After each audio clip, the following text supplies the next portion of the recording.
की उल्टवासी है।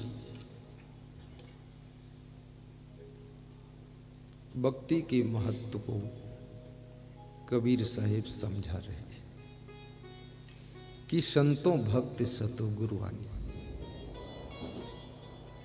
कबीर साहिब से किसी ने प्रश्न पूछा है कि हे संतों, ये मनुष्य को भक्ति कैसे प्राप्त होती है? भक्ति का मिलना बहुत कठिन है। कहां से मिलती है भक्ति?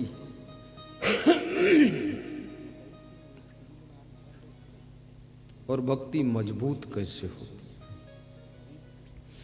कभी कभी भक्ति मिल जाती है लेकिन भक्ति फिर खिसक जाती है, फिर जैसे के तैसे हम हो जाते हैं। संत कबीर कहते हैं कि हे संतों, भक्ति जब किसी को कभी मिली है, कोई सद्गुरु की कृपा से मिली, सद्गुरु की कृपा। जैसे शबरी जब छोटी थी, बचपन में, प्राचीन काल में बाल अवस्था में विवाह होते थे। शबरी का विवाह बाल अवस्था में करने के लिए माता पिता ने तैयारी की। प्राचीन समय में माता पिता अपने जीवन का उद्देश्य और जीवन का कर्तव्य बच्चों का विवाह करना मात्र समझते थे। आज के युग में माता पिता ये भी देखते हैं कि बच्चे का विवाह भी हो, लेकिन साथ साथ में बच्चे के योग्य बनाने के लिए इसकी अच्छी शिक्षा भी होना चाहिए। इसलिए थोड़ा सा विवाह को रोकते हैं, थोड़ा टाइम लेते हैं।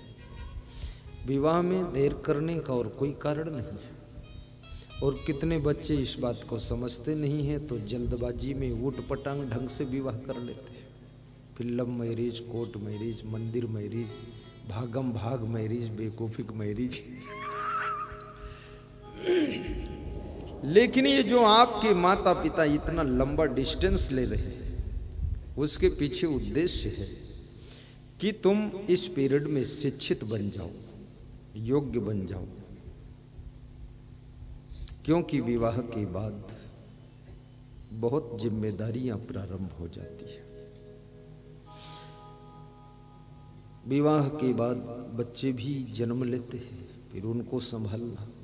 विवाह हो गया तो पति को संभालना, पत्नी को संभालना, फिर सासों को संभालना। तो बहुत खतरनाक काम है। सासों को अगर संभालना आ गया तो समझ लो कि आपको एक प्रदेश का मुख्यमंत्री पद संभालना आ गया है। बहुत कठिन कदम है। अच्छी अच्छी बहुओं का पसीना छूट जाता है सासू को संभालने। और फिर आजकल की नखरे वाली बहू को संभालना वो भी बहुत कठिन है। बहुत सी सासुएं तो बहू को संभालते संभालते बूढ़ी हो गई, कमजोर हो गई। इतना मेहनत पड़ी है कि थक गई बेचारी, हिम्मत हार कर अस्त्र शस्त्र डाल दिया और बोल पड़ी कि अब ये तो मेरे से नहीं संभलेगी। तो बहू हंसने लगी कि मुझे कौन संभाल सकता है, केवल गुरु का सत्संग ही संभाल सकता और कोई नहीं संभाल।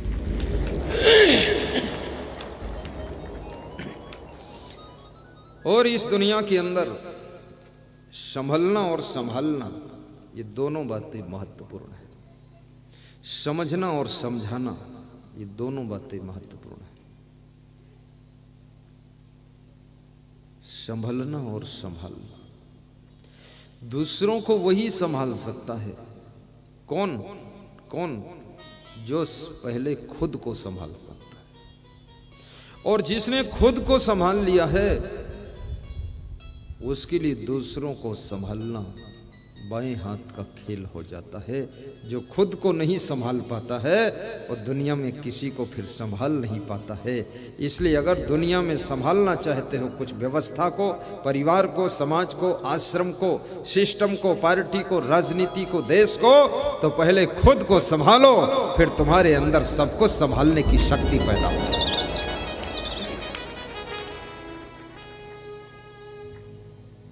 खुद को संभालना एक साधना है और दूसरों को संभालना एक कला है। लेकिन कला तभी सफल होती है जब आपके पास साधना होती है। साधना विहीन व्यक्ति अपनी कला का प्रयोग नहीं कर पाता है। और दुनिया में ऐसा कोई नहीं है जिसको कुछ न कुछ संभालने की जिम्मेदारी न मिली हो। आस्था चैनल वाले ये कैमरा संभाल रहे हैं, इनको भी संभालना पड़ रहा है। फिर मैं अगर इधर खिसक के थोड़ा बैठा हूं तो बहुत खिलाड़ी है वो, आस्था चैनल नोएडा से आया, वो मेरी और ऐसे हाथ जोड़ता, हाथ जोड़ के ऐसे करता इधर खिसको। वो सोचता गुरुजी है, अंगुली से खिसकाऊं तो खिसकने वाला भी नहीं है, हाथ जोड़कर मर्यादा से मुझे खिसका देता है। तीसरा दिन है, आज भी खिसकाया है।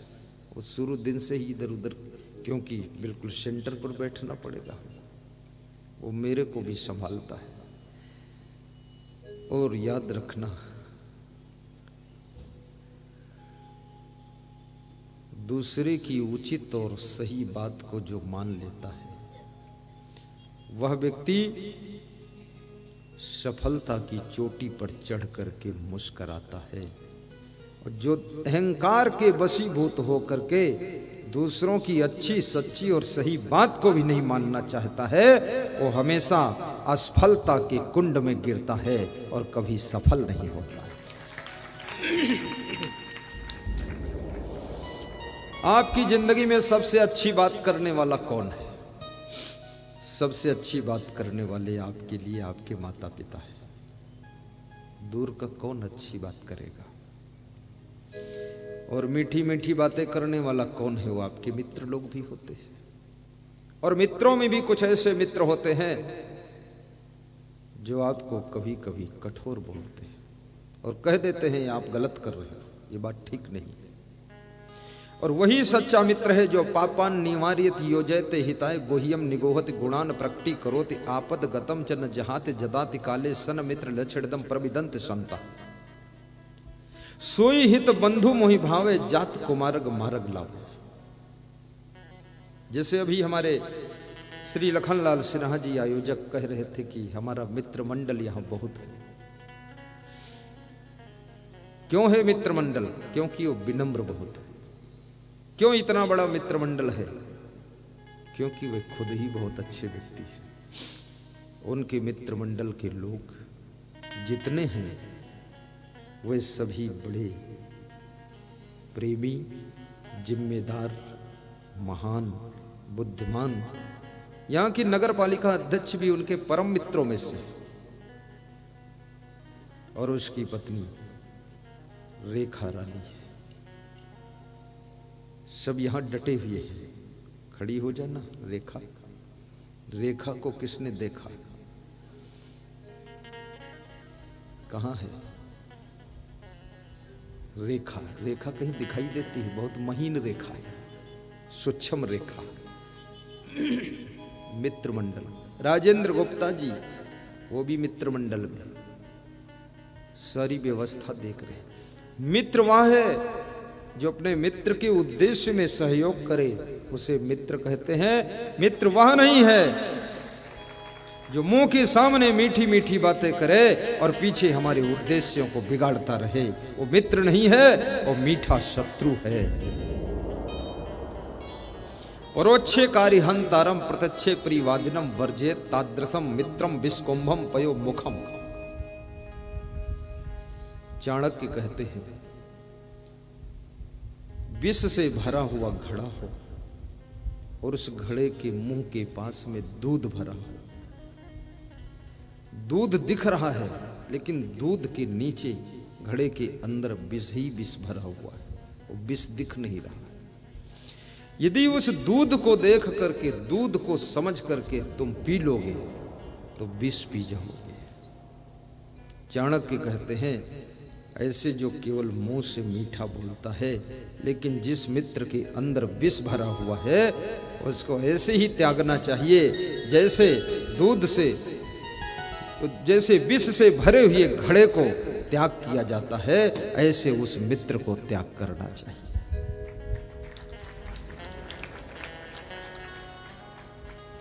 कृष्ण और सुदामा में भी मित्रता थी,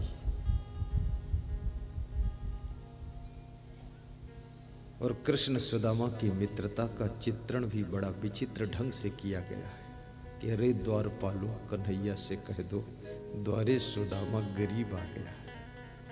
सुदामा ने यह दर्शित करा दिया कि मैं उनका परम मित्र हूं, लेकिन उदंड नहीं हूं। कृष्ण के दरबार में पहुंच करके उनकी मर्यादा और नियम का उल्लंघन नहीं करता हूं। द्वारपाल से इजाजत लेकर के तभी अंदर जाऊंगा, जबरदस्ती अंदर नहीं घुसूंगा। याद रखना, किसी से कितना ही प्रेम हो, लेकिन उसके नियम और मर्यादा का उल्लंघन नहीं करना चाहिए। ये सुदामा ने हमको सिखा दिया है, उदंडता वहां नहीं की, क्योंकि उदंडता मित्रता को भी भंग कर देती है।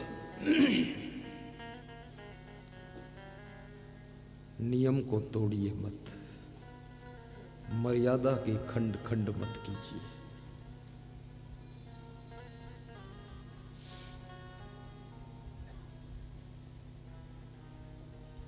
तुम्हारा मित्र अगर किसी बड़े पद पर है तो उसके पद की भी मर्यादा रखिए। तुम्हारा मित्र यदि बहुत धनवान है तो भी उसके साथ मर्यादित व्यवहार कीजिए,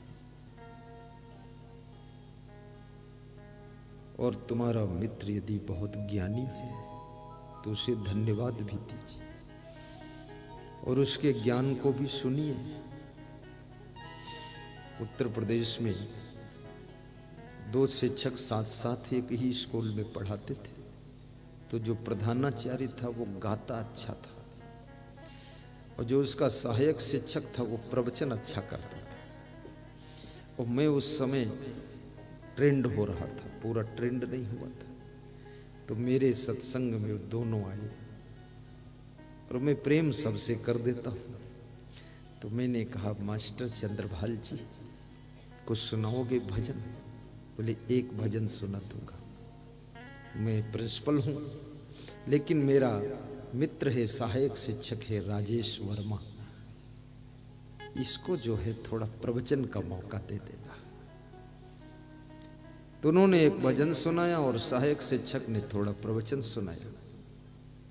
तो मैंने कहा, तुम लोग शिक्षक होकर के ये प्रवचन भजन में कैसे जुट गए? बोले, बहुत अशांत रहता था मैं, लेकिन जब से भजन प्रवचन में प्रवेश हुआ हूं तब से हर समय शांति ही शांति रहती है। याद रखना, सत्संग और भजन और प्रवचन आपको शांति भी प्रदान करता है।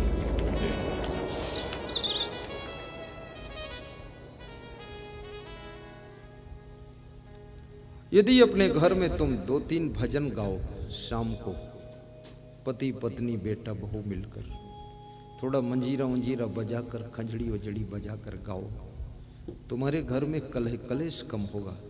श्रीमती सुनंदा देवी आपको आशीर्वाद है, कलह कलेश से तुम पार हो जाओगे। क्योंकि कलह कलेश का जो टाइम था उस टाइम में भजन हो रहे। कलह कलेश करने के लिए भी तो टाइम चाहिए, घर में लड़ने झगड़ने के लिए भी तो समय चाहिए, थोड़ा गाली गलौज करने के लिए भी वक्त चाहिए। मेरे गुरुदेव कहने लगे कि तुम आश्रम आए थे लेकिन हमारे पास ज्यादा बैठ नहीं पाए तो मेरा मन भरा नहीं। तो मैंने कहा, फिर आता हूँ 20 दिन बाद। तो 20 दिन बाद एरोप्लेन से फिर पहुंचा कि मेरा गुरु अगर मुझे पास बिठाने के लिए भूखा रह गया तो उसकी भूख मिटाना है। 4 घंटा उनके पास बैठा, खूब बात किया। गुरुजी बोले, अब अच्छा लगा। याद रखना, कभी कभी परस्पर बैठ करके प्रेम की चर्चा भी किया करो, इससे बड़ी प्रसन्नता की प्राप्ति होती है। राग द्वेष आपस में मत किया करो। किसी से थोड़ा असंतुष्ट भी हो तो मन में गांठ बना के मत रखो, वो गठान खोलो, मन को निर्मल बनाओ।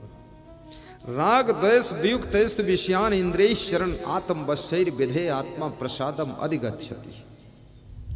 राग द्वेष में डूबा हुआ चित्त कभी प्रसन्नता को प्राप्त नहीं होता है। इसलिए राग द्वेष किसे कहते हैं ये भी समझ लो। कृष्ण ने गीता में कहा, अर्जुन, जिसका किसी से राग नहीं और जिसका किसी से द्वेष नहीं, नफरत भी नहीं है और अब किसी से मन चिपका भी नहीं है, केवल प्रेम ही प्रेम बचा है। कृष्ण कहते हैं उसको आत्म शांति मिलती है। ये राग द्वेष, सदगुरु विशाल देव कहते हैं, राग द्वेष में लाग के होए भूल अपार, दोनों छोड़ बेकाम को लागे निज पद सार। राग किसे कहते हैं? जिसके प्रति तुमको राग हो जाता है, उसके अवगुण दिखाई नहीं देते, उसके केवल गुण दिखाई देते हैं, क्योंकि राग अंधा कर देता है। और जिसके प्रति द्वेष हो जाता है, नफरत, उसके गुण नहीं दिखाई देते हैं, उसके सब अवगुण ही अवगुण दिखाई देते हैं। जब तुम्हें किसी व्यक्ति की अवगुण ही अवगुण दिखने लग जाएं तो समझ लो द्वेष ही हो गया है, और जब उसमें सब गुण ही गुण दिखाई दे, कोई अवगुण न दिखाई दे, तो समझना राग हो गया है। और जब आपको गुण की जगह गुण दिखाई दे और अवगुण अवगुण दिखाई दे, जैसा है वैसा दिखाई दे, यथार्थ दिखाई दे, एक्चुअल दृष्टि हो जाए, तो समझ लो तुम राग द्वेष से मुक्त हो गए हो, पूरा फ्रेश दृष्टि हो गई है।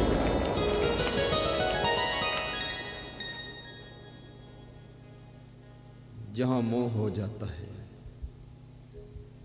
वहां तुमको सब अच्छा ही दिखता है। ये मोह का चश्मा भी बड़ा विचित्र है। एक गरीब आदमी ने किसी अमीर आदमी की गाय खरीद लिया।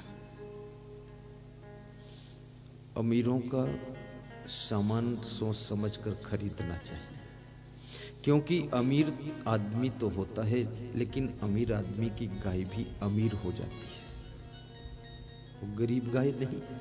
क्योंकि अमीर के द्वार पर बंधी हुई गाय अमीरी का चारा खाती है, अच्छा चारा खाती, गुड़ भी खाती, रोटी खाती, पूड़ी भी खाती है, और कभी कभी वो गाय बहुत सम्मान भी पाती है। इसलिए जो बुद्धिमान लोग होते ना, अमीरों का पशु खरीदने में काफी सावधान रहते हैं। अमीर घर के लड़के को साधु बनाने में भी सावधान रहना चाहिए, क्योंकि अमीरी से आया है, डल्लव के गद्दे पर सोया है, फार्म की तकिया लगा कर आया है, एक भी मच्छर उसको छुआ नहीं, और तुमने साधु बना दिया, और यहां कहीं तकिया नहीं मिली, डिस्टर्ब हो सकता है। और जो अमीर के घर से निकलकर भी साधु बना है, लेकिन सुविधाओं की आदत को त्याग कर दिया है, गोपी चंद जैसा साधु है। गोपी चंद राजा भरथरी के भांजे थे। उनकी मां मैनावती ने कहा कि बेटा तुम साधु बन जाओ। कोई बिरले मां ऐसी होगी जो अपने पुत्र को कहती हो कि तुम साधु बन जाओ। मेरी मां ने कहा था तुम साधु बन जाओ, तो मां क्यों नहीं कहती है? तुम सोचते हो मां को मोह है, मां को अज्ञान, इसलिए नहीं। नहीं, ऐसी बात नहीं है। सारी मां मोह अज्ञान में नहीं, मां जानती है कि तू साधु बनने योग्य नहीं है, साधु बनेगा उसमें टिक नहीं पाएगा, इसलिए मां तेरे से नहीं कहती कि तू साधु बन, वो सब जानती है तू क्या बन सकता, इसलिए तुम्हें ढकेल कर जबरदस्ती साधु बना दे तो तुम्हारे लिए तो नरक हो जाएगा। और जबरदस्ती इस संसार में जो भी काम करना पड़ता है उस काम में फिर दुख ही दुख मिलता है। जहां तुम्हारी रुचि हो, आनंद हो। तो गोपी चंद ने कहा कि मैं साधु बनूंगा तो आशीर्वाद दो मां, तेरी आज्ञा है मैं साधु बन जाऊंगा। गोपी चंद भी राजा थे,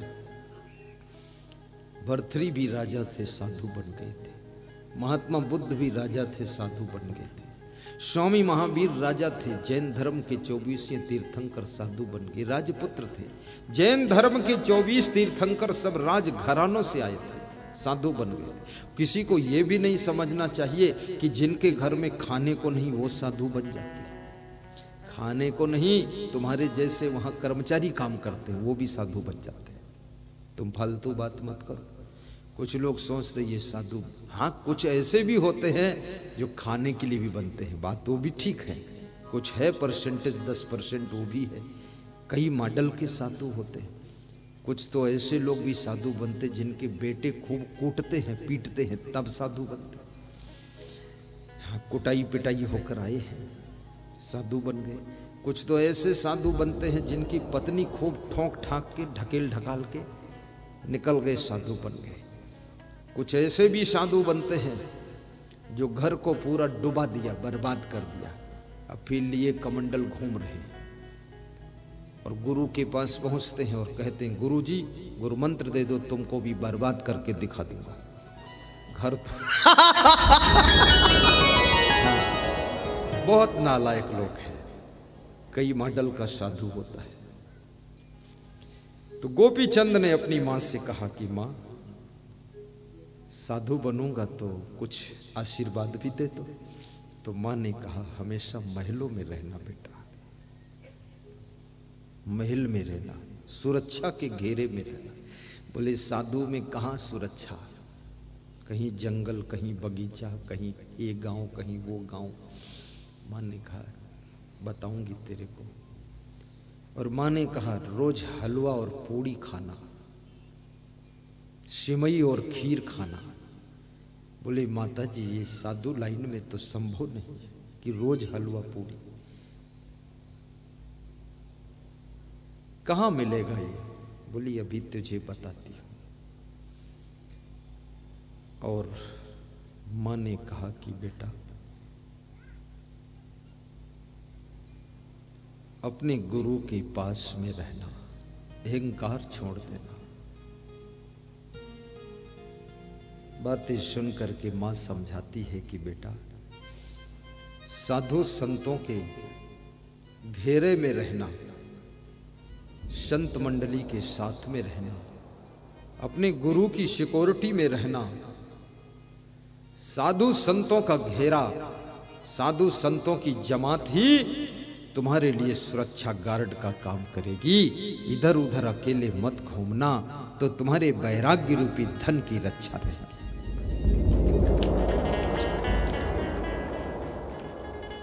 जंगल में शेर रहता है, क्या फायदा शेर को जंगल में रहने से, और जंगल को क्या फायदा शेर के रहने से, ये रेंजर साहब बताएंगे क्योंकि ये उसी जंगल के रेंजर थे। जंगल में शेर रहता है तो शेर के डर से कोई जंगल काटने के लिए नहीं जाता है कि खा जाएगा। और जंगल में शेर रहता तो शेर को क्या फायदा है।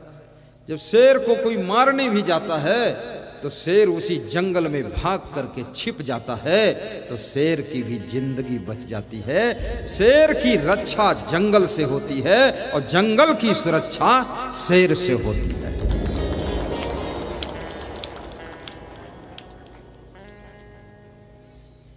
इसी प्रकार से जो संत समाज है, संतों की मंडली है, जो गुरु है, गुरु की शरण में संतों के वैराग्य की सुरक्षा रहती है और संत मंडली की सिक्योरिटी के बीच में हमारी साधुता सुरक्षित रहती है। साधुओं के बीच में गुरुदेव की भी रक्षा है। और गुरुदेव के साथ में साधुओं की सुरक्षा है। ये छोटी मोटी बात नहीं है, इसको गौर से समझना, ये बहुत बड़ी बात है। और गोपी चंद की मां ने कहा कि बेटा, जब खूब भूख लगे, कड़ी भूख लगे, तब तुम सूखी रोटी खाओगे तो भी उसका स्वाद हलवा और पूड़ी जैसा मिलेगा। कड़ी भूख लगने पर खाना तो हलवा पूड़ी का टेस्ट रोज तुमको मिलेगा। टेस्ट खीर और पूड़ी हलवा में नहीं होता है, टेस्ट तुम्हारी भूख में होता है। और बिना भूख अगर तुम हलवा पूड़ी खाओ तो खिचड़ी जैसा टेस्ट आता है। और भूख खूब लगी हो और खिचड़ी खाओ या चौसेला रोटी खाओ, खपुर्री रोटी खाओ, तो उसमें भी टेस्ट मालपुआ का आ जाता है। कल मैं खिशोरा गया था, वहां खपुर्री रोटी मिली। ये छत्तीसगढ़ की ऐसी धरती है जहां पर रोटी कई प्रकार की बनती है। उत्तर प्रदेश में केवल एक ही रोटी का मॉडल है, बस गेहूं की रोटी, उसके अलावा कोई मॉडल। लेकिन यहां पर खपुर्री रोटी, कल खाया तो कई बार मैं खपुर्री, लेकिन कौन होती खपुर्री ये कल पहचाना ठीक से। बड़ी टेस्टफुल थी। और खपुर्री रोटी श्री तारनलाल साहू, रजनीबाई साहू के यहाँ पधरौनी थी, वहाँ खाने को मिली। मूंग बड़ा, गुलगुल भजिया और बेसन भजिया, टमाटर की चटनी जो छत्तीसगढ़ में बनती है, कढ़ाई में छौंक कर, पका कर, उबाल कर, ऐसा टेस्टदार बनती है। अगर आप उसे कहीं दुकान लगा दो तो 100 ग्राम चटनी 100 रुपये बिक जाएगी, इतनी टेस्टी चटनी है। फिर मंथिर साहू के यहाँ गया मैं खिशोरा में, तो उन्होंने चौसेला रोटी बनाया। तो हमने कहा 10-20 घरों में जाऊं तो 10-20 प्रकार की रोटी मिलेगी। फिर यहाँ एक अंगाकर रोटी होती है, वो भी बहुत खतरनाक है। बहुत मोटी होती, क्या वो बहुत मोटी होती है, ऐसे जैसे स्कूटर का पहिया। अंगाकर रोटी। फिर छत्तीसगढ़ में एक अरसा रोटी भी है। अरसा, क्या बात है, उसमें तेल ही तेल टपकता रहता है, वही, हाँ, बहुत अच्छी रोटी। फिर एक और रोटी होती है, उसका नाम है, बता दो,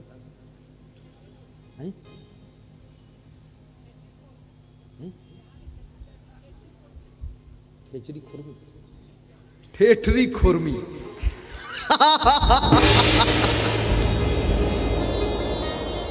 अरे वो लता जी बैठी, वो भी घबराहट में बता नहीं पाती, बड़ी मुश्किल से बोल पाई ठेठरी खुरमी कुछ। एक और रोटी है, मैं भूल गया नाम उसका, है कटवा, कटवा, वाह वाह, ये बात है।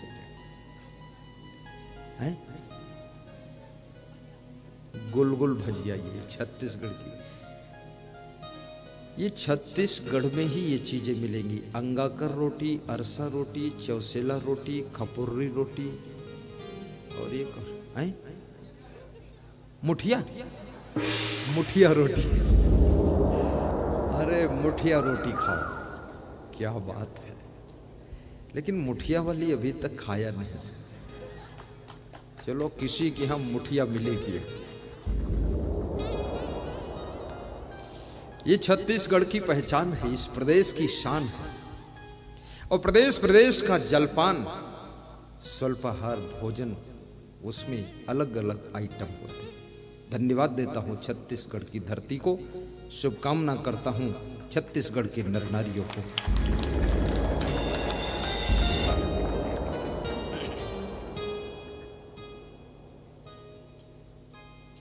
गोपी चंद की मां ने बताया कि बेटा, साधु बनना, खूब भूख लगे तब भोजन करना, तो साधारण भोजन में भी हलवा और पूड़ी का स्वाद आ जाए, बहुत बड़ी बात है। कड़ी भूख और गहरी नींद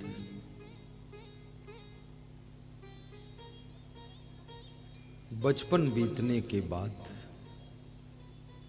ये दोनों धीरे धीरे विदा हो जाते हैं। जवानी में तुम प्रवेश करते हो, धीरे धीरे गहरी नींद आना कम हो जाती है। और कितने लोगों को तो बहुत कम नींद आती है। बहुत कम सोना स्वास्थ्य को बिगाड़ने का संकेत मिल रहा है। बहुत ज्यादा सोना अपनी हस्ती को बिगाड़ने का संकेत मिल रहा है।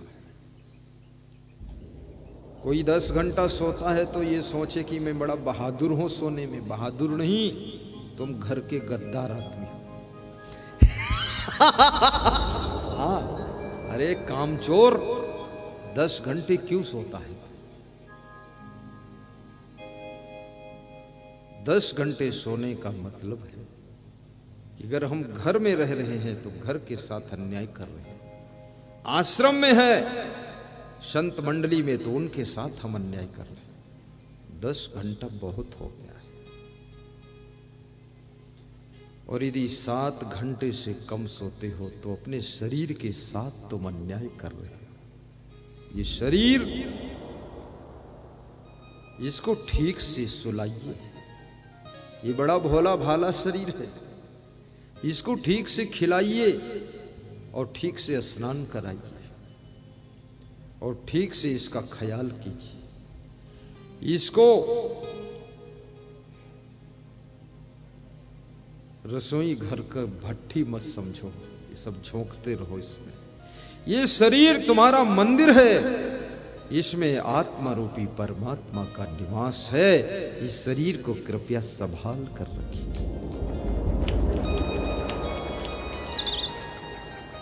और तुम्हारा शरीर जितना सुंदर है, किसी प्राणी का शरीर इतना सुंदर नहीं। पशु पक्षी कीड़े मकोड़े कितना ऊट पटांग शरीर है। बिच्छू का शरीर देखो, पूंछ में ऐसे डंक लगा हुआ है, उसके कांटे टांगे देखो सब टेढ़ी मेढ़ी। सांप भी देखो सब गंदा जैसा लगता है।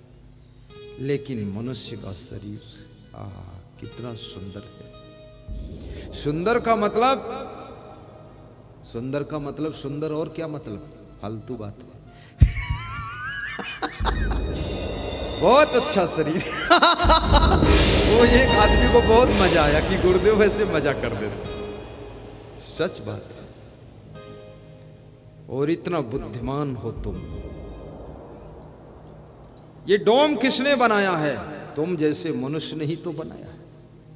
ये 35 फीट ऊंचा है, बीच में 100 फीट चौड़ा, 300-400 फीट लंबा, और बीच में कोई नहीं खंभा। ये कैसे रुका हुआ है? आखिर आप बुद्धिमान नहीं हो तो आपने बनाया कैसे इसको? ये वीडियो कैमरा भी मनुष्य ने बनाया, ये माइक मनुष्य ने बनाया, ये व्यास गादी की सजावट जमावट सब मनुष्य की बनाई है। ये फूल, प्लास्टिक के फूल, धोखा खा जाओगे कि ये असली है कि नकली है। ऐसे से फूल बनाते, ऐसी गाड़ियां, इतनी अच्छी रोडें, इतनी अच्छी बिजली लाइट, इतना सुंदर एरोप्लेन। तुमने क्या नहीं विकास किया, क्या नहीं खोजा। जब मनुष्य अपनी ऊर्जा का रचनात्मक कार्यों में प्रयोग करता है तो इस सृष्टि के अंदर चमत्कार और नई नई सुविधाओं का जन्म होने लग जाता है। जब मनुष्य अपनी ऊर्जा का विध्वंसात्मक कार्यों में प्रयोग करता है तो इस सृष्टि का विनाश होने लग जाता है।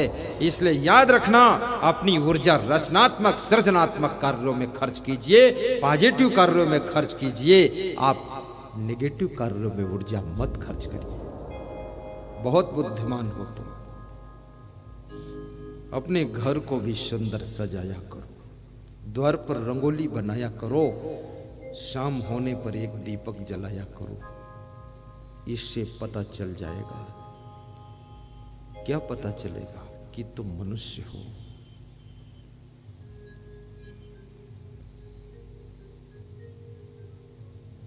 मनुष्य की महानता, मनुष्य का गौरव, मनुष्य की समझदारी संसार को सुंदर बना देती है, देखने योग्य बना देती है। घर में खाली मत रहा करो, कभी कभी घर के पर्दे भी धोया करो, दरवाजे खिड़कियों के, खिड़कियां भी पोंछा करो, दरवाजे पोंछो। एक लिस्ट बना लो, जैसे वो पुस्तक होती ना, लड़कियां पढ़ती हैं जिसको गृह विज्ञान, उस गृह विज्ञान को भी पढ़ो। मैं गृह विज्ञान भी पढ़ा, हालांकि लड़की नहीं हूं, फिर भी पढ़ा। क्यों पढ़ा हूं? घर के सब कार्यों को कैसे करना चाहिए समझने के लिए। मैं भोजन विज्ञान भी पढ़ा हूं, भोजन कैसे बनाना चाहिए।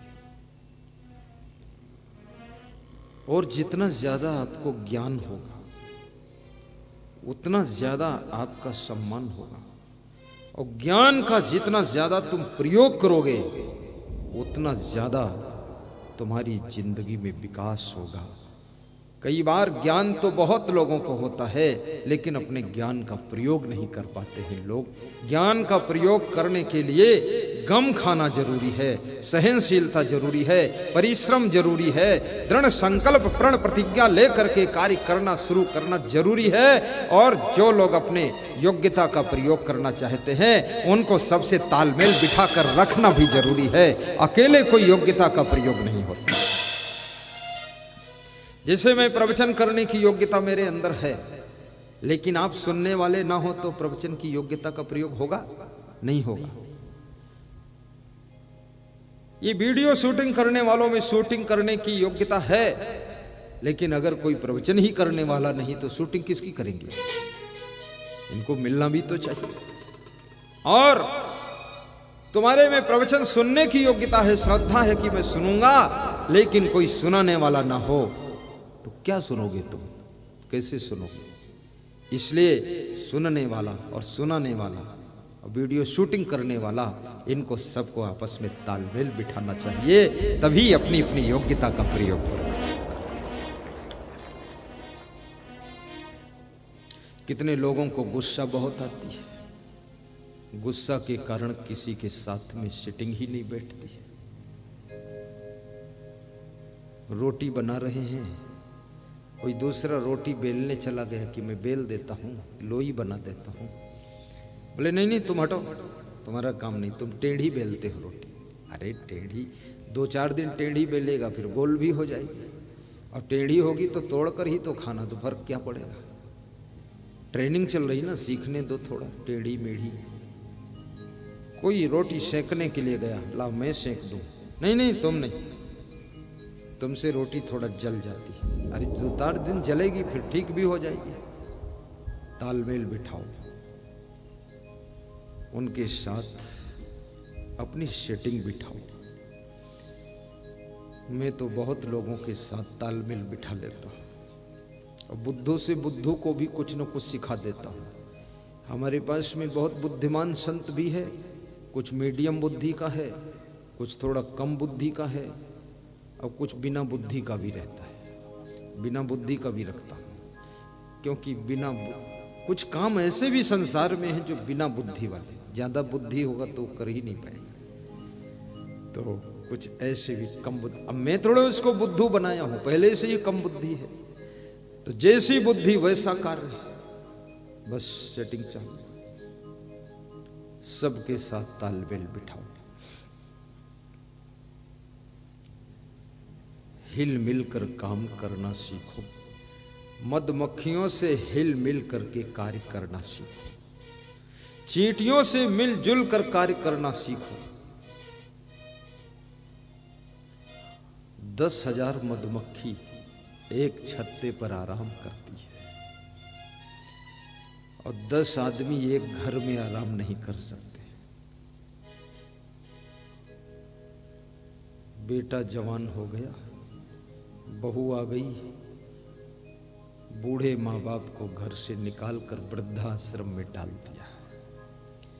कितने माँ बाप ने प्लानिंग बना ली है, अब घर से भागना पड़ेगा, अब घर से भागो। उत्तर प्रदेश में एक सज्जन मेरे पास आए, इंजीनियर थे, बोले घर से भागने का इरादा है। तो हमने कहा पूछते क्यों हो, भाग जाओ।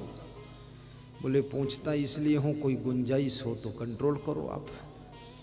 तो मैंने कहा गुंजाइश तो है, अगर कहो तो लगाऊं इंजेक्शन। तो बिहार में मेरा कार्यक्रम था, उनका लड़का मुझसे मिलने आया।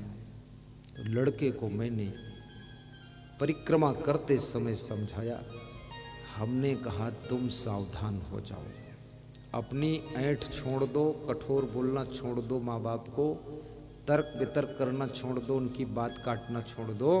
तुम्हारे माँ बाप का प्लान बन चुका है, घर छोड़कर भागने वाले हैं। तो वो लड़का घबरा गया। तो मैंने कहा घबराने की बात नहीं, भागने की बात है। तो बोला उनका जो पेंशन आता है 30-40 हजार महीना, जब वो भाग जाएंगे तो वो भी तो चली जाएगी।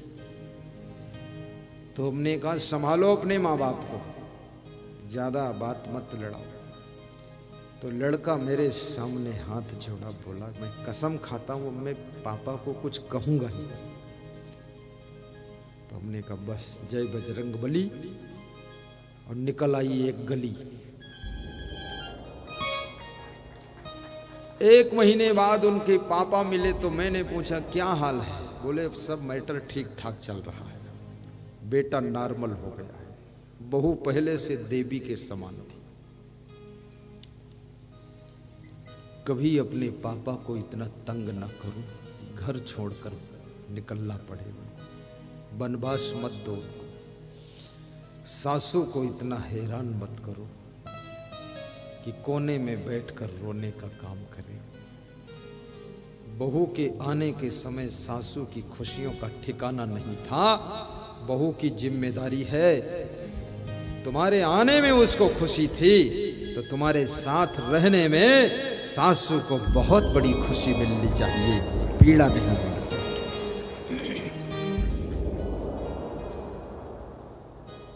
कितने लोग कुत्ते को पाल पोस लेते हैं, गाय भैंस को पाल पोस लेते हैं, चूहे को भी पालन पोषण कर लेते हैं।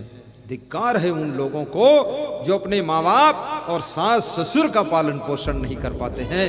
थोड़ा गम खाना सीखिए, बात मत लड़ाइए, अहंकार मत कीजिए, थोड़ा उनकी बात में हाँ हाँ करना सीखो।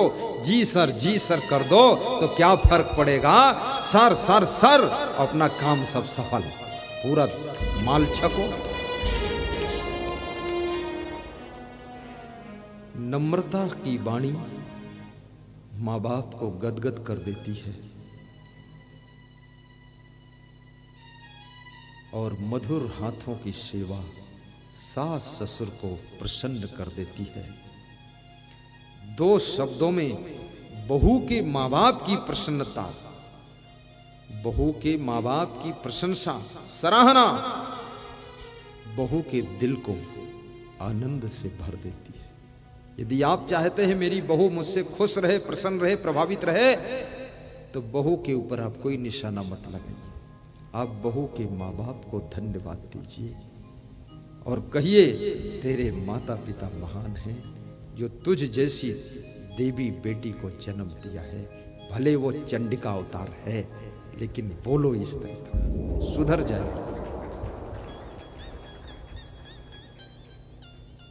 कभी कभी मनुष्य सराहना पाकर के भी सुधरता है, प्रशंसा से भी सुधरता है, सम्मान करने से भी सुधरता है। और हर मनुष्य के अंदर, डेल कार्नेगी ने कहा है, ये हर मनुष्य के अंदर गुप्त रूप से, सूक्ष्म रूप से, महात्मा लोग समझो ध्यान से, सराहना की लालसा छुपी रहती है कि मैं जो कर रहा हूं मेरे कार्यों की कोई सराहना करे। ये लालसा सूक्ष्म रूप से छिपी होती है। आपने जो मकान बनाया है, आपके मकान की कोई सराहना करे। जब मकान का उद्घाटन होता ना, कोई अगर ऐसा बोलता है रिश्तेदार, मकान आपने सुंदर बनाया है, तो आपकी थकान मिट जाती है। कितने लोगों का तो संस्कार ऐसा होता नोक में झोंक निकालने का। किसी गांव में एक मुखिया रहता था, छोटा सा राज्य था, पुरानी कथा है। तो राजा ने एक नया राजमहल बनवाया, मुखिया को भी आमंत्रित किया कि राजमहल के उद्घाटन में सबका निमंत्रण है, आइए, खीर पूड़ी का भंडारा और राजमहल का गृह प्रवेश। सब लोग आए, सबने सराहना किया, लेकिन वो गांव का जो मुखिया था एक कुर्सी पर उदास बैठ गया, चेहरा उदास बना लिया। ये चेहरा भी कई रंग ढंग बदलता है, उदास भी हो जाता है, चेहरा निराश भी हो जाता है, हताश भी हो जाता है, चेहरे पर डिप्रेशन भी दिखता है, और ये चेहरा कभी दुखी भी दिखता है, ये चेहरा कभी सुखी दिखता, खुशी दिखता, प्रसन्न दिखता है, कभी ये चेहरा गदगद दिखता है। ये चेहरा एक जैसा नहीं रहता है। Face is the index of all, इसलिए कहते हैं चेहरा देख करके उसके अंदर के सभी भावों को पढ़ा जा सकता है। चेहरा भी एक किताब है, चेहरा भी एक शास्त्र है। चेहरा देख करके तुम अगर मनोवैज्ञानिक हो, साइकोलॉजिकल तुम्हारा माइंड है, अतीन्द्रिय इंद्री तुम्हारी काम कर रही है, तो चेहरे को देखकर तुम उस व्यक्ति के अंदर की बातों की भी रीडिंग कर सकते हो कि इसके अंदर क्या सोच विचार चल रहा है। और ये कई लोगों में ऐसी चेतना जागृत हो जाती है कि चेहरे को रीडिंग करना आ जाता है। और जिस दुकानदार को चेहरे को रीडिंग करना आ गया, वो दुकानदार ग्राहक को अच्छी तरह डील कर लेता है। और जिस नेता को जनता के चेहरे देखकर रीडिंग करना आ जाता है, वो नेता जनता को डील कर लेता है। और जिस प्रवचनकार को श्रोताओं के चेहरे को देख करके रीडिंग करना आ जाता है कि श्रोता क्या सुनना चाहता है, तो वो वक्ता श्रोताओं को डील कर लेता है। और याद रखना, जो कर्मचारी अपने बॉस को देख करके रीडिंग कर लेता, मेरा बॉस क्या चाहता है। हमारे साथ में एक प्रबंधक है, चंद्रपाल जी, कहाँ चंद्रपाल, दौड़ के आ जाए। ये देखो पीछे झांसी की रानी लक्ष्मीबाई का पोता है, वहीं से आया है। ये मुझे देखकर रीडिंग करता रहता है, ये मेरा चेहरा रीडिंग करता है, ये मेरे भी ऊपर निकल गया। ये देखता है क्या इशारा है, क्या सोच रहे हैं। हमारे साथ में कई संत मुझको रीडिंग करते हैं। अगर मैं थोड़ा सुस्त बैठा हूं तो जान जाते हैं कि प्यास लगी है, इसलिए सुस्त हो गए, तुरंत पानी लाकर पिलाएंगे, तुरंत हम खुश हो गए, मस्त हो गए, समझ जाते प्यास लगती तब सुस्त होते। ये मनोवैज्ञानिक कला है।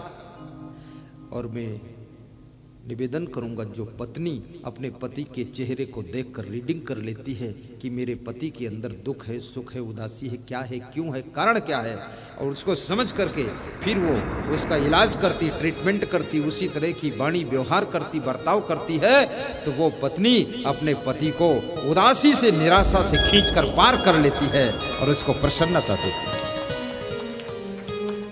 कितनी स्त्रियां तो ना चेहरा पढ़ पाती है, और ना तो जो बात पति कहता वो भी नहीं समझ पाती। उनका सब अंधाधुंध चाल ढाल रहता है कि पति चाहे रौंद जाए, चाहे कुछ भी हो जाए, पर वो पत्नी के बजाय हथनी की चाल है।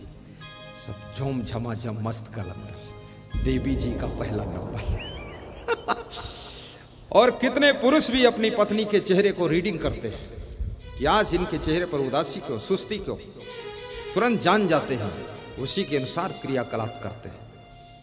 और चेहरे को पढ़ने की कला सीखो, जहां भी तुम जो भी कुछ करोगे उसमें सफलता बहुत मिलेगी। ये एक भाषा अलग है, यहाँ हिंदी इंग्लिश नहीं है, ना उर्दू अरबी फारसी है, ये चेहरे की भाषा कुछ अलग ही होती है। इसको वही पढ़ पाते हैं जो भावों में डूबे होते हैं, उन्हीं को ये भाषा पढ़ना आता है।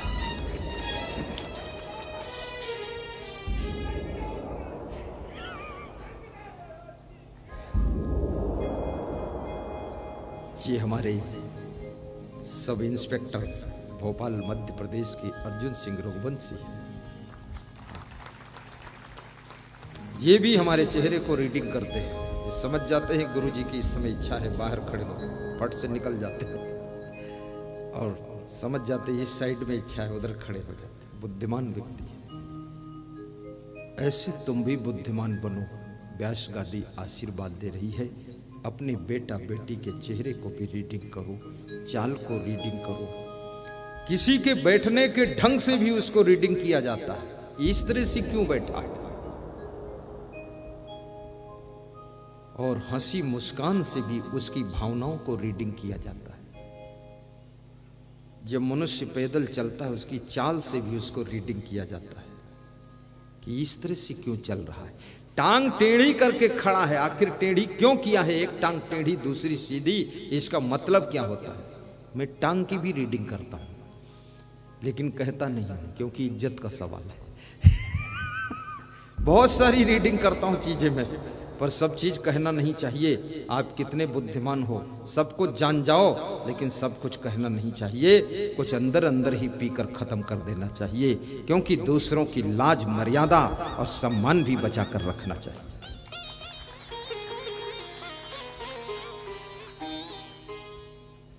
तो मैं क्या सुना रहा था आपको, ये कहां से चर्चा निकली पता है? अता पता लता, तुम दो बता। सब भूल जाते हैं लोग कौन कहानी चल रही थी, क्या लफड़ा है। मैं जिधर ले जाता हूं तुम उधर चल देते हो, पूरा पूरा पिछला सब छोड़ देते हो। दाता जिस दिशा में ले चल जिंदगी की नाव, उसी दिशा में चलने को तैयार हूं। तेरे कांटों से भी प्यार, तेरे फूलों से भी प्यार, जो भी देना चाहे दे दे करता। तू है दुनिया का तारणहार, तेरे कांटों से भी प्यार, तेरे फूलों से भी प्यार, जो भी देना चाहे दे दे करता।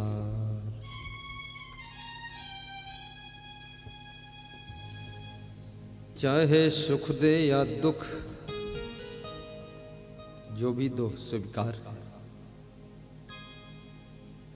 चाहे सुख दे या दुख, चाहे खुशी दे या गम, मालिक जैसे भी रखोगे वैसे रह लेंगे हम, वैसे रह लेंगे हम।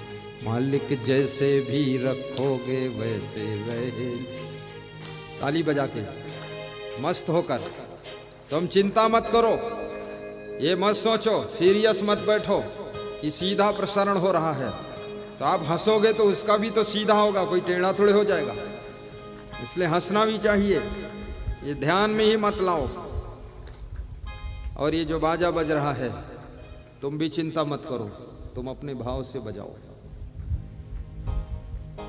चाहे सुख दे या दुख, चाहे खुशी दे या गम, मालिक जैसे भी रखोगे वैसे रह लेंगे हम, वैसे रह लेंगे हम, वैसे रह लेंगे हम। चाहे कांटों के दे हार, चाहे हरा भरा संसार, जो भी देना चाहे दे दे करतार। तू है दुनिया का तारणहार, तेरे कांटों से भी प्यार, तेरे फूलों से भी प्यार, जो भी देना चाहे दे दे करता।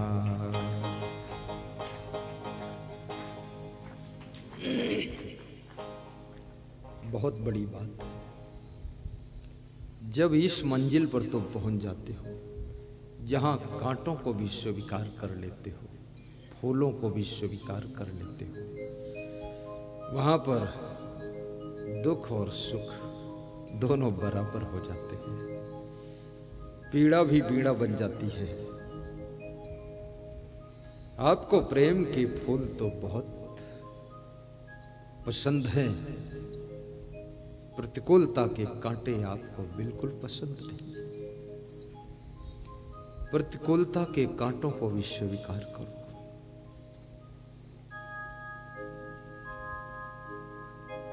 प्रेम के फूल यदि तुमने स्वीकार किया है तो प्रतिकूलताओं के कांटों को कौन स्वीकार करे। सीता जी जब राम के साथ में वनवास में जाती है, प्यास लगती है तो समय पर पानी नहीं मिलता है। लेकिन सीता जी राम से ये नहीं कहती मैं प्यासी हूं। अगर ये कह दें तो राम को थोड़ा असमंजस पड़ सकता था। सीता जी ये कहती है कि हे राम, आपको प्यास लगी है, पर्णकुटी कहां बनाओगे। राम समझ गए कि सीता जी को प्यास लगी है। बुद्धिमान जो लोग होते हैं ना, अपनी भूख प्यास की बात नहीं करते, वो तुम्हारी भूख प्यास की चर्चा करते हैं। और तुम भी अगर बुद्धिमान हो तो तुम समझ जाते हो कि इनको भूख प्यास लगी, अब इनका इंतजाम किया जाए। हमारे साथ में भी एक संत है, वो मुझसे बोलता है कभी कभी, गुरुदेव आप फ्रेश हो लिया जाए। तो मैं समझ जाता हूं ये खुद फ्रेश होना चाहता है। वो बोलता है आप थोड़ा गुरुदेव को जलपान कर लिया जाए। तो मैं समझ जाता हूं ये करना चाहता है। तो गाड़ी रुकवा देता हूं और मेरे पास गाड़ी में भुना हुआ चना रहता है। कभी कभी मैं सब संतों को खिला देता हूं, डब्बा खाली कर देता हूं और गाड़ी में पानी भी रखता हूं। मेरी गाड़ी जो चलाते हैं उनका चेहरा देखकर मैं जान जाता हूं प्यासे। उनको पानी दे देता हूं और उनको मैं अपने हाथ से देकर भी खिलाता हूं। चना लेकर उनके हाथ पर देता हूं, गाड़ी चलाते रहो, चना चबाते रहो। याद रखना इस सृष्टि के अंदर कौन छोटा है कौन बड़ा है, सवाल इस बात का नहीं है सफलता कहां पर खड़ी है। उसको प्राप्त करने के लिए छोटे और बड़े का भाव भी खत्म कीजिए और सफलता को पाने के लिए जो उचित है उस तरह से कार्य करना शुरू कर दीजिए।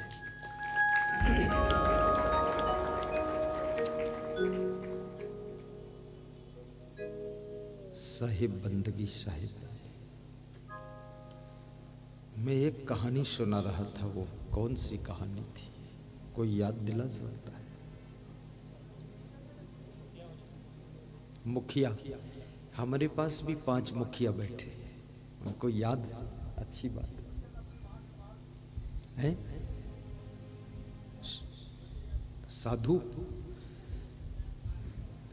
शिबरी, बोर सब हो जाएगा। जो भूल भी जाए तो छोड़ो, क्या बात है, दूसरा सुनाएंगे।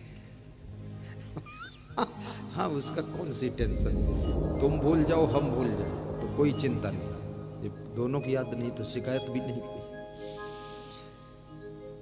तो मुखिया उदास बैठा था। उदासी पर यह कथा इतनी बड़ी है, उदासी पर चली गई कथा। और जिससे तुम्हारा प्रेम होता है उसको तुम उदास देखना पसंद नहीं करते हो, उसको प्रसन्न देखना पसंद करते हो। और जब वो उदास दिखाई देता है तो तुम्हें चिंता होने लग जाती है कि उदास क्यों। आपका बेटा यदि उदास बैठा हो, माँ बाप के अंदर हलचल होने लगती है। इसलिए बेटों को चाहिए, बेटी को चाहिए, कृपया माँ बाप को प्रसन्न रखने के लिए आप भी प्रसन्न रहिए, उदास मत होइए, तो आपके माँ बाप फूल जैसे खिल करके जिंदगी जी सके।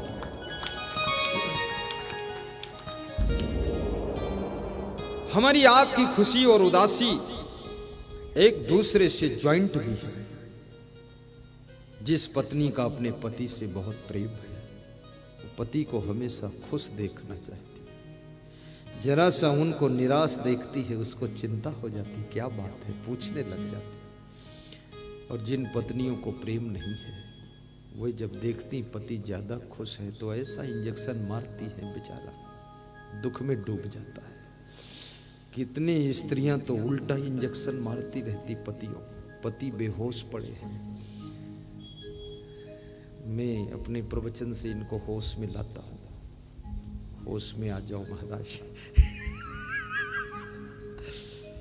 और कितने पुरुष भी ऐसा व्यवहार बर्ताव करते हैं कि उनकी पत्नी मूर्छित हो जाती है। कहीं दारू पीकर आ रहे, कहीं जमीन बेचकर जुआ खेल रहे, कहीं गाली गलौज कर रहे, ओट पटांग बातें कर रहे, अपनी वाइफ के माँ बाप को गाली दे रहे। शर्म नहीं आती है? उसके माँ बाप को गाली देने का तुम्हारा क्या हक है?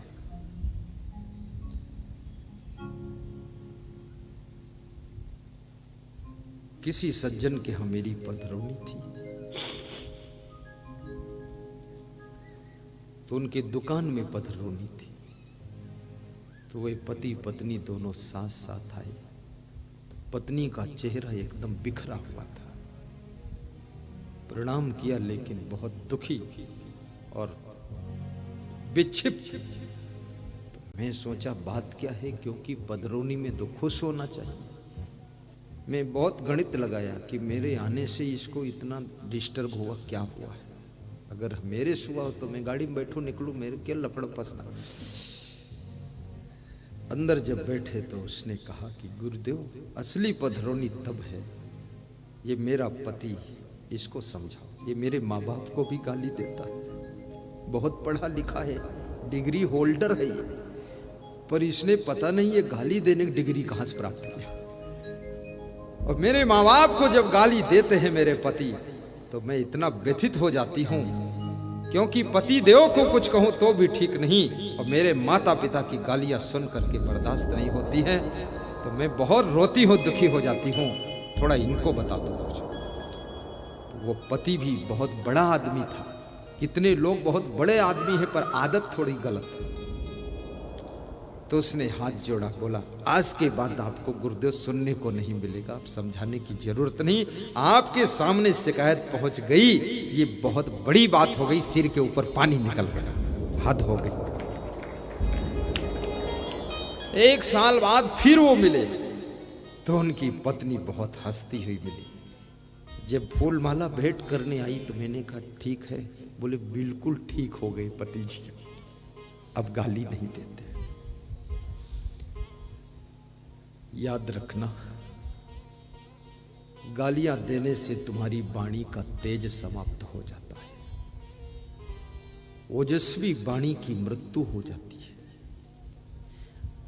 अधिक झूठ बोलने से आपकी वाणी मुर्दा हो जाती है, विश्वास मर जाते हैं तुम्हारी बातों पर।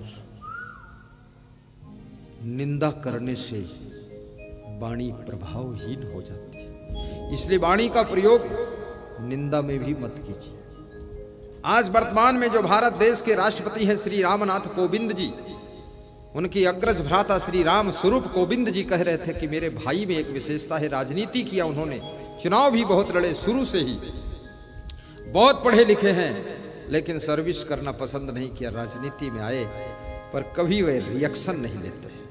कोई अगर उनको गाली देता है तो उसको गाली नहीं देते, कोई उनके साथ दुर्व्यवहार करे तो उसके साथ दुर्व्यवहार नहीं करते, कोई उनको कुछ भी उल्टा पलटा कहे जवाब नहीं देते हैं। और इसी का परिणाम है कि आज वे राष्ट्रपति के पद पर सुशोभित हो रहे हैं।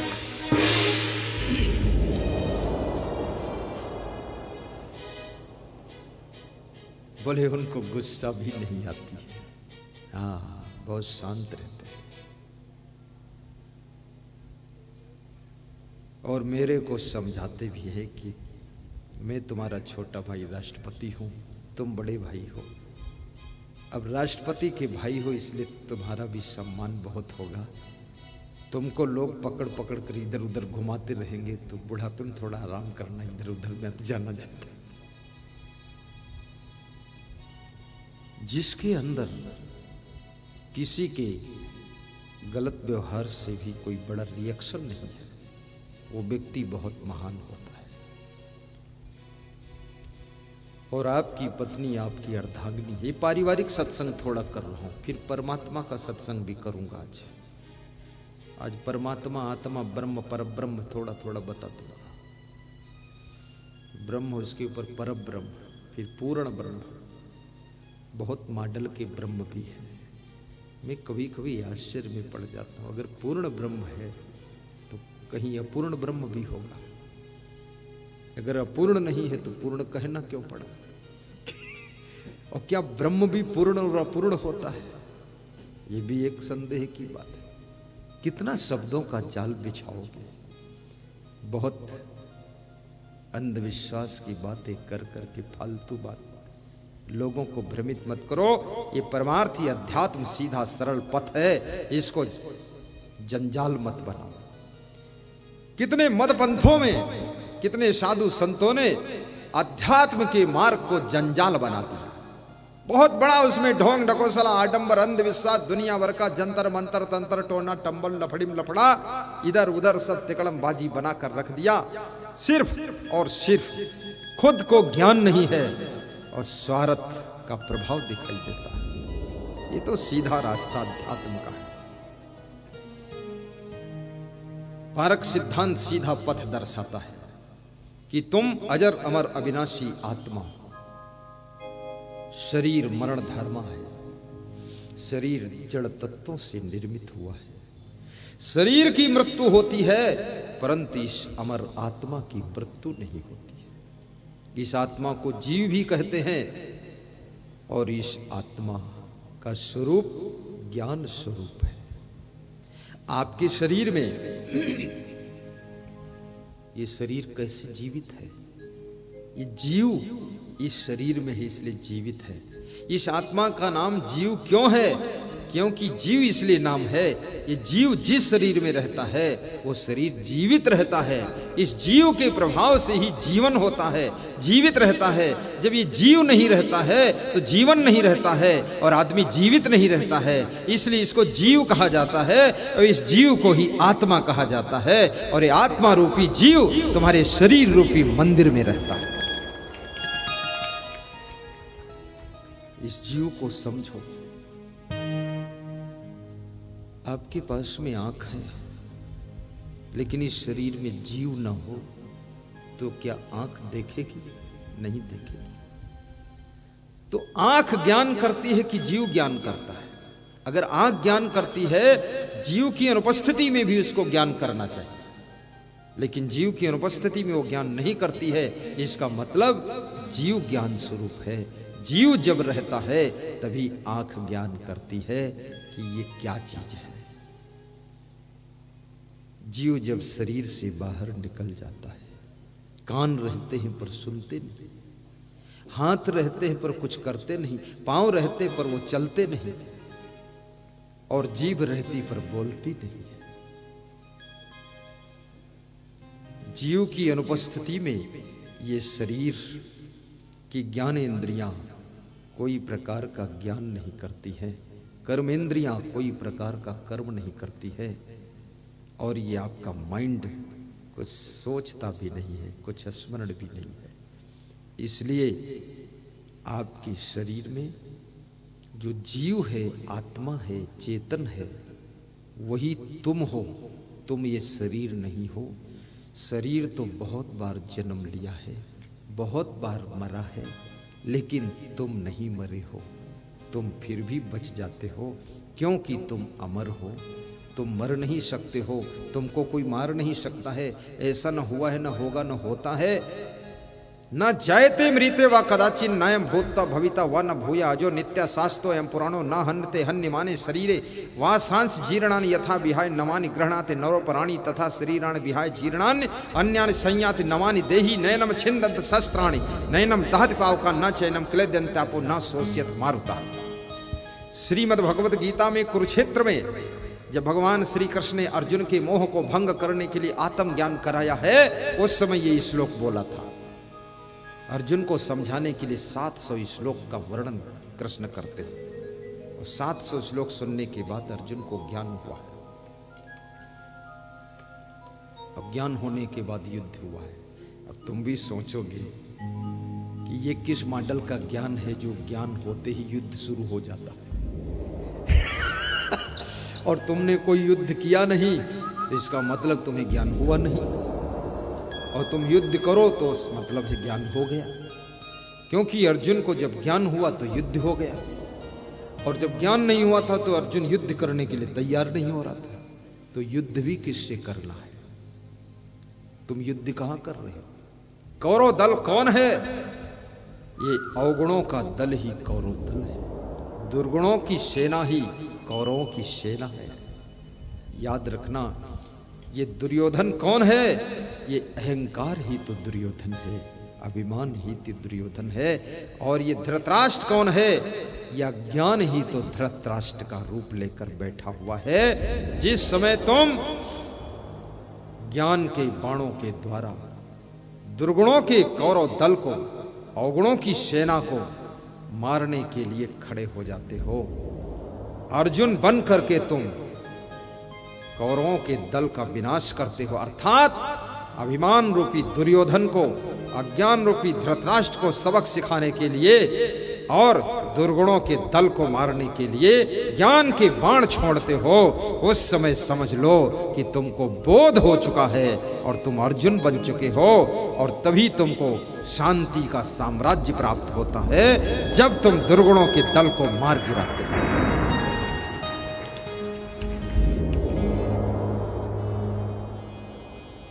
मेरा अवगुण भरा शरीर प्रभु कैसे तारोगे। गा दूं कि ना गाऊं? गा दूं, फ्री में गा दूं कि कुछ पैसे ले लूं? फ्री में गा देता हूं, हमेशा फ्री में गाता हूं। ये तो आपको आनंदित करने के लिए बोल देता हूं। भजन फ्री में होता है।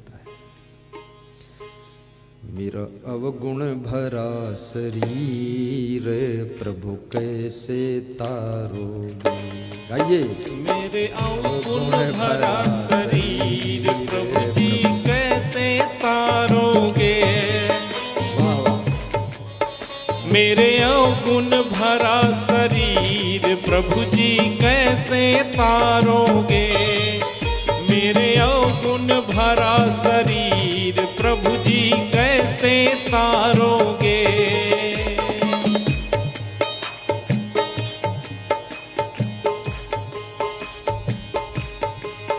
मेरे अवगुण भरा शरीर प्रभु जी कैसे तारोगे। मेरे अवगुण भरा शरीर प्रभु जी कैसे तारोगे। मेरे पाँव पड़ी जंजीर, मेरे पाँव पड़ी जंजीर प्रभु कैसे तारोगे। मेरी पाँव पड़ी जंजीर प्रभु जी कैसे तारोगे। मेरी पाँव पड़ी जंजीर प्रभु जी कैसे तारोगे। मेरे अवगुण भरा शरीर प्रभु जी कैसे तारोगे। मेरे अवगुण भरा शरीर प्रभु जी कैसे तारोगे।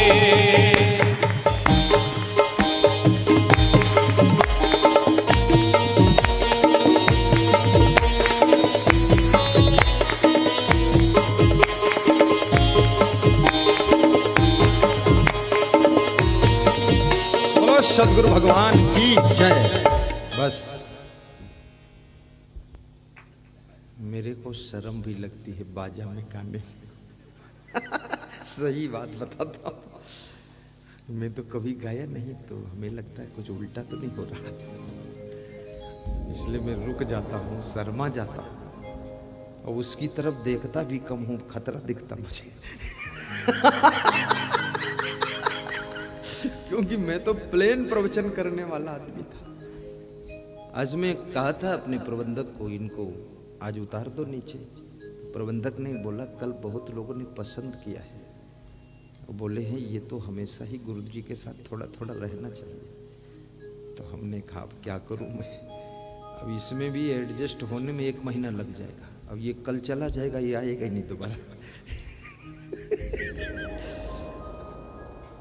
प्रभु जी कैसे तारोगे? अर्जुन बन जाओ। अर्जुन किसे कहते हैं? अर्जुन का अर्थ होता है, अर्जुन का अर्थ है अर्जन। अर्जन कहते हैं संग्रह को, संग्रह कहते हैं कलेक्शन को, कलेक्शन कहते हैं इकट्ठा करने को, इकट्ठा करते हैं एकत्र करने को। अर्थात जो दुनिया के अच्छे अच्छे गुणों को, अच्छी अच्छी कलाओं को अर्जित करता है, अपने अंदर इकट्ठा करता है, वही अर्जुन कहलाता है, वही अर्जुन कहलाता है। आप सब अर्जुन बन सकते हो, अच्छे अच्छे गुणों को अर्जित करो तो अर्जुन हो। मेरा अवगुण भरा शरीर प्रभु कैसे तारोगे?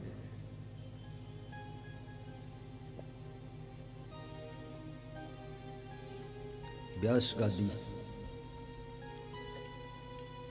ये गिलास दान करने वाले परम भक्त श्री बॉम्बे के निवासी आरवी सिंह, राम बहादुर सिंह और उनकी पत्नी श्रीमती आशा देवी सिंह को धन्यवाद देती है। बहुत बड़ा गिलास दिया है कि एक बार भर कर रख लो, दोबारा मांगना मत।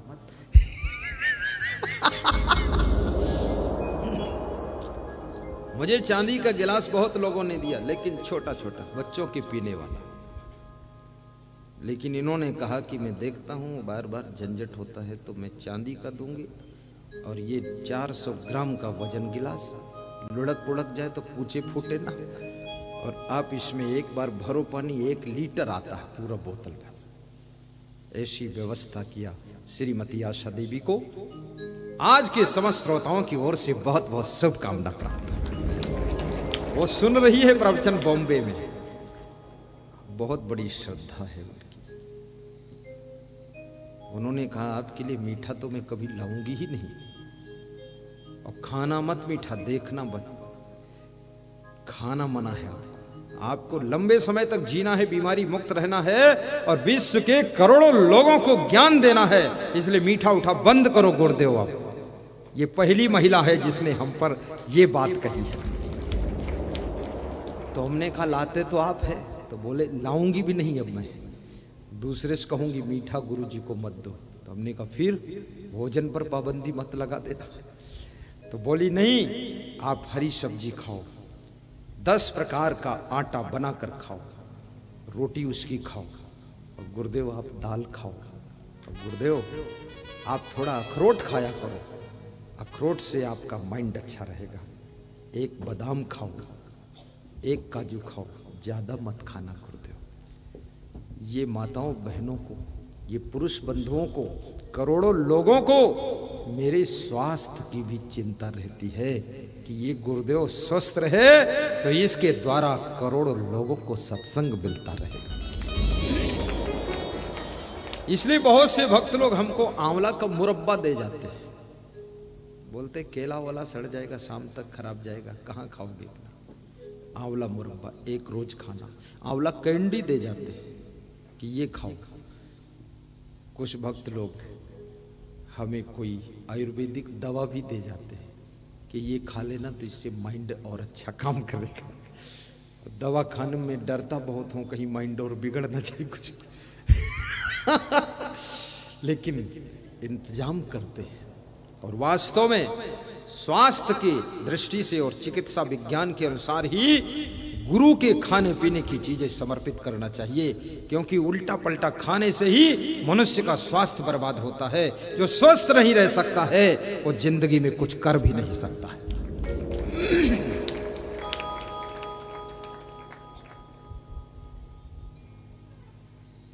हमारे साथ सभी भक्तों को व्यास गादी धन्यवाद देती है। हमारे लिए अंकित अग्रवाल, मनीष अग्रवाल, डिस्ट्रिक्ट शिवपुरी मध्य प्रदेश बैराड़ तहसील के, उन्होंने चांदी के चरण पादुका दिया है। 1 महीने में बनवाया और कहा था कुछ बिगड़ जाए तुरंत यहाँ भेजना, हम ठीक कराएंगे।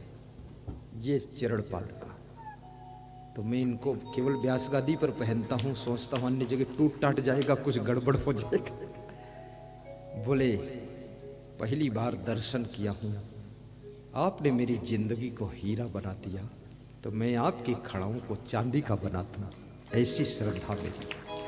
अंकित अग्रवाल मनीष अग्रवाल को व्यास का दी आशीर्वाद दे रही है, बैराड में बैठी हुई है। और जो भी भक्तगण मेरे लिए शुभ कामना रखते हैं उनको व्यास का दी विशेष आशीर्वाद दे रही है कि आप धन्य हो, आप महान हो हमारे। और जिसके लिए बहुत लोग शुभ कामना करते हैं, याद रखना वो व्यक्ति स्वस्थ भी रहेगा और मस्त भी रहेगा। इसलिए आप बहुत दिनों से मुझे देखते होंगे तो हमेशा मस्त ही रहता हूं, क्योंकि करोड़ों शुभकामनाएं मिलती है। ऐसे कार्य करो कि करोड़ों लोग आपके लिए शुभकामना करते रहे, और ऐसा स्वभाव बनाओ कि लाखों लोग आपकी सराहना करते रहे, और ऐसा चरित्र बनाओ कि दुनिया के लोग तुम्हारा मॉडल स्वीकार करें कि ये ऐसी जिंदगी होना चाहिए। अभी जो चाइना बॉर्डर से भक्त आए हैं कह रहे थे कि मैं पहले कोई दूसरा गुरु बनाया था, अब आपको बनाऊंगा। हमने कहा कोई बात नहीं, बना लेना। बोले इसमें क्या क्या लगता है? हमने कहा दूसरा संत बताएगा क्या लगता है। सामग्री और उनकी बड़ी श्रद्धा जागृत हुई। मैं निवेदन करूंगा, भगवान श्री राम के गुरु वशिष्ठ थे। उम्र बढ़ने के बाद गुरु विश्वामित्र को स्वीकार भी किया, उनको सदगुरु बनाया। गुरु वशिष्ठ ने कहा अब विश्वामित्र के चरणों में जाओ, मैं गृहस्थ गुरु हूं, वो विरक्त गुरु है, अब तुम्हें विश्वामित्र की जरूरत है। याद रखना, गुरु के बिना कल्याण का काम शुरू नहीं होता है। सबको नामदान लेना चाहिए, गुरु मंत्र लेना चाहिए। राम कृष्ण से को बड़ा उन्हों तो गुरु कीन, तीन लोक के वैधनी गुरु आगे आती।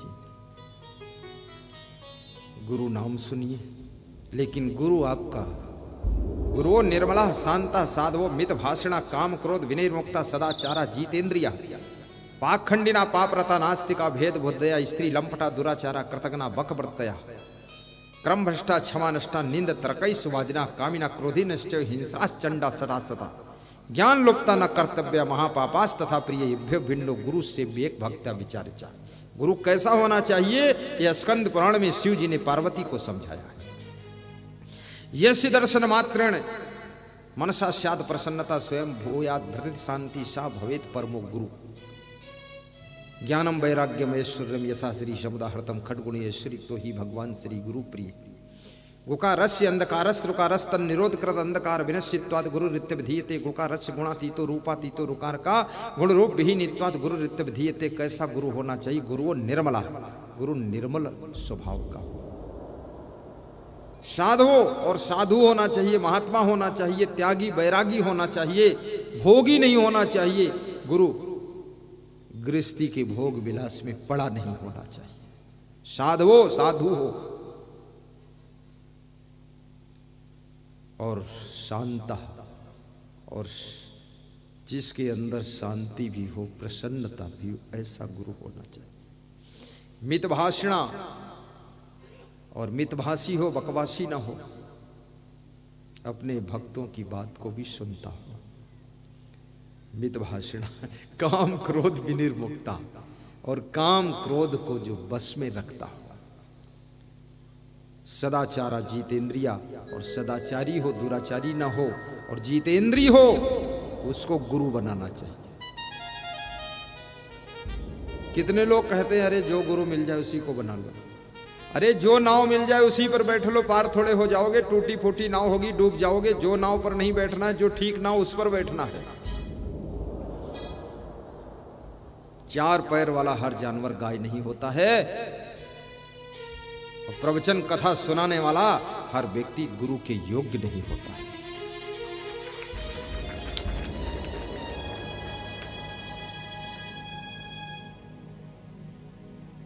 गुरु की कृपा अमर पद पावे। गाइए एम प्रकाश जी। गुरु की कृपा अमर पद पावे, अमर आई अमर रही जाओ। गुरु की कृपा अमर पद पावे, अमर आई अमर रही जाए। गुरु की कृपा अमर पद पावे, अमर आई अमर रही जाए। गुरु भक्ति मुक्ति का द्वार है। और भक्ति मिलती कहाँ है? सद्गुरु की कृपा से भक्ति मिलती है। संतो भक्ति सतो गुरु आनी, संतो भक्ति सतो गुरु आनी। हे संतो, ये भक्ति कोई सद्गुरु के आशीर्वाद से मिलती है। शिवरी की कथा भी बता रहा था मैं आप। शिवरी बचपन में घर छोड़कर मतंग ऋषि के आश्रम पर क्यों गई? क्यों गई? क्योंकि बचपन में उसके विवाह की तैयारियां हो रही थी। भेड़ बकरियां द्वार पर बंधी थी। शिवरी ने अपनी मां से पूछा, इतनी भेड़ बकरियां क्यों बंधी हैं?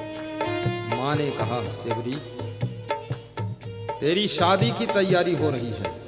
इन भेड़ बकरियों को काटा जाएगा, इनका मांस पकाया जाएगा, मेहमानों को खिलाया जाएगा, इसलिए भेड़ बकरियां मंगाई गई हैं, बांधी गई हैं। शिवरी बचपन में विचार करती है, मेरी शादी और भेड़ बकरियों की बर्बादी, ये कैसी शादी? मैं शादी नहीं करूंगी, ताकि ये शादी का कार्यक्रम ही बंद होगा तो भेड़ बकरियां कटने से बच जाएंगी। ऐसा सोचकर शिवरी घर छोड़कर बचपन में जंगल की राह पकड़ लेती और जंगल में जाकर मतंग ऋषि के आश्रम पर पहुंचती और मतंग ऋषि के चरण छूकर प्रणाम करती। मतंग ऋषि शिवरी को ज्ञान देते और कहते, शिवरी पंपा सरोवर के किनारे तू अपनी कुटिया बना ले और मेरी कुटिया से अलग दूर कुटिया बनाकर रहो, क्योंकि मेरी कुटिया के पड़ोस किसी नारी का रहना मेरी मर्यादा के विरुद्ध है। वैराग्यवान संत के साथ में नारी शोभा नहीं देती है, इसलिए कृपया साधु समाज को सावधान हो जाना चाहिए। जो साधु सदुनी बनाकर लेकर घूमते हैं वह कृपया खतरे के निशान पर चल रहे हैं। इस गलती को सुधार ले। समाज में इसका गलत मैसेज जाता है, आप साधु बने हो, साधु साधु रहो, सदनी सदनी रहे। साध्वी साध्वी का संगम अच्छा होता है, साधु साधु का संगम होता है अच्छा। ये दोनों नारी पुरुष दो हैं त्यागी, तदप रचिए जिम तृण आगे, तुलसीदास कहते हैं। दोनों को अलग अलग रहना चाहिए ताकि समाज में कोई कलंक न खड़ा हो। मतंग ऋषि की आज्ञा को पाकर शिवरी पंपा सरोवर के किनारे कुटी बनाती है और वहां रहती है। मतंग ऋषि ने कहा, शिवरी तुझे भगवान यही दर्शन देंगे, तू भक्ति कर तो इतनी कर कि भक्ति की हद कर दे, दर्शन करने के लिए कहीं जाना नहीं पड़े। मीराबाई को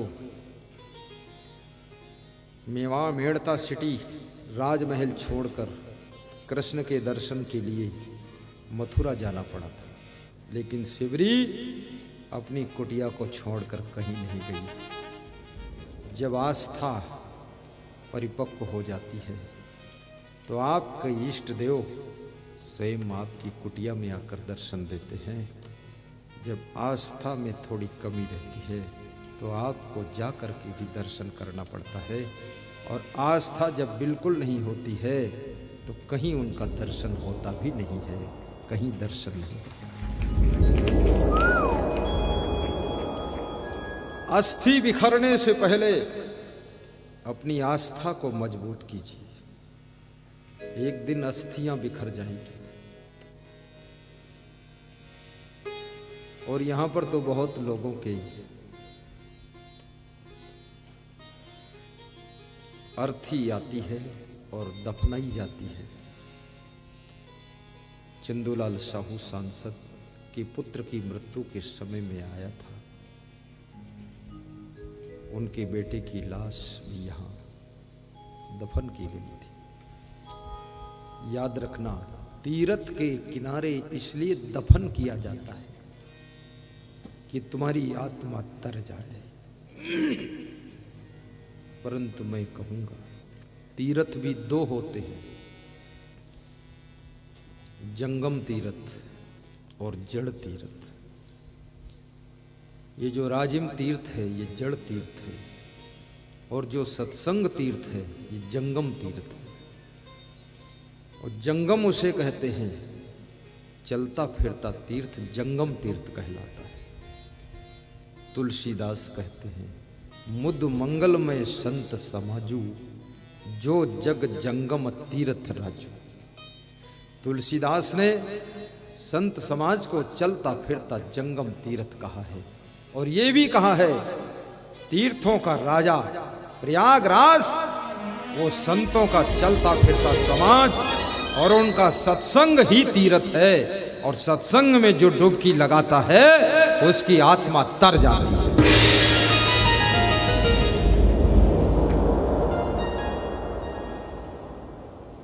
जहां भी तीर्थ है, कहां तीर्थ है?